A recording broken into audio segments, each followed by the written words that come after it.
Et en fait, c'est tout simplement un moyen de conserver la viande au Moyen-Âge. Ils emballaient la viande qu'ils avaient cuite dans de la pâte, tout simplement, et pour la manger, ils cassaient la pâte, ils jetaient la pâte et mangeaient la viande.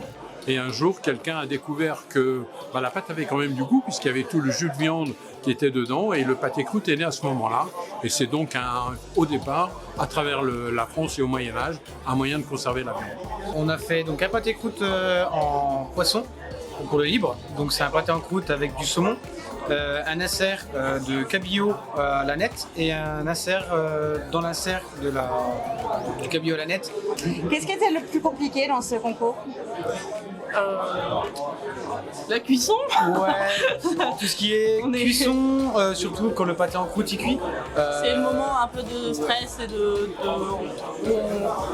on croise les doigts pour pas que ça déborde. Pour pas que ça déborde, pour pas que ça craque à la cuisson, pour pas qu'il y ait de problème à la cuisson. Et puis on est soulagé généralement au moment où on coupe le pâté en croûte et qu'on voit qu'il est beau et qu'il est comme on le voulait.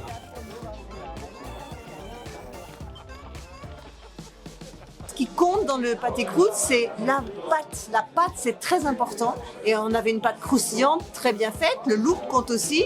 Après, il faut de la gelée. C'est important d'avoir de la gelée parce que c'est ce qui fait aussi le moelleux, qui rajoute du moelleux au pâté croûte. Et un bon équilibre des viandes, un bon assaisonnement. Alors c'était un concours entre plusieurs CFA de la région, le concours des apprentis charcutiers, qui est une spécialité qui est un petit peu méconnue et où il n'y a pas beaucoup de monde, et on essaye de relancer cette formation parce que c'est une formation très importante. Et là on avait des jeunes qui étaient motivés et qui nous ont fait de très belles choses. De très très belles réalisations, ils n'ont pas encore suffisamment d'expérience, mais ils ont fait des réalisations qu'auraient pu faire des professionnels, et on a été très très surpris justement par ce qu'ils ont fait aujourd'hui. Ils ont pu échanger avec des professionnels, aussi bien des meilleurs ouvriers de France que des champions du monde de la profession. Donc pour eux c'était un positif et ils avaient tout à gagner à participer à ce fameux concours, la première édition. Donc bravo à eux. Je pense que les jeunes qui participent à ce genre d'événement, ils sont dans une vraie dynamique pour notre futur d'entreprise.